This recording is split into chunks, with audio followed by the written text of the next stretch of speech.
I'm now going to make the Jenigami Artist's Easel. This is probably one of my favourites, but it is quite simple. As you'll see here, it's just a simple design of an easel, and you have your brushes and you have your little, don't know what that's called, that you put the paint on. You can tell I'm not a painter myself, but what I like is you're then left with a pure white canvas here that you can use in any way you wish. So like this one, I used a magnolia rubber stamp and I coloured this in.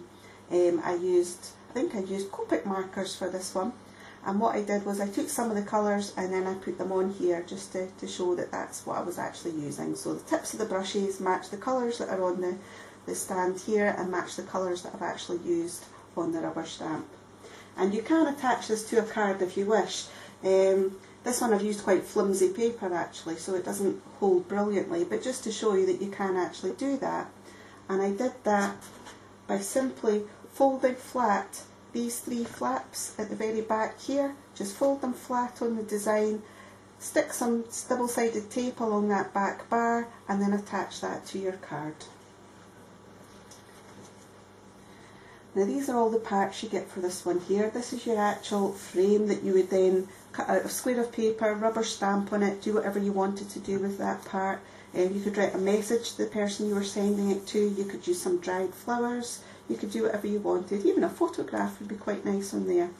These are the two sides of the easel, either side here, that hold that up. This is your palette, is that what it's called? A palette that you put the paint on. And then these are your brushes, and then you have two strengthening bars as well.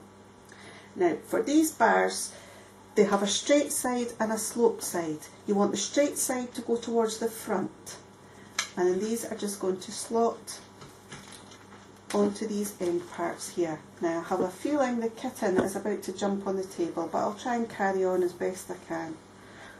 Do exactly the same at the other side. Just slot that over and then hook it under at the top.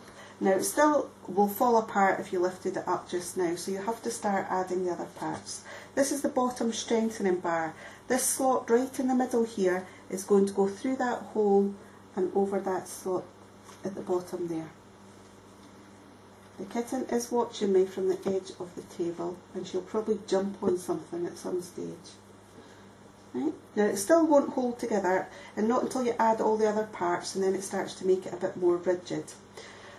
We have the brushes and the palette. These can go either way round and in any order, because they're both identical shaped bars at the bottom, so it doesn't really matter, it's entirely up to you. And we have one other bar that goes at the very back of the design to just hold it together.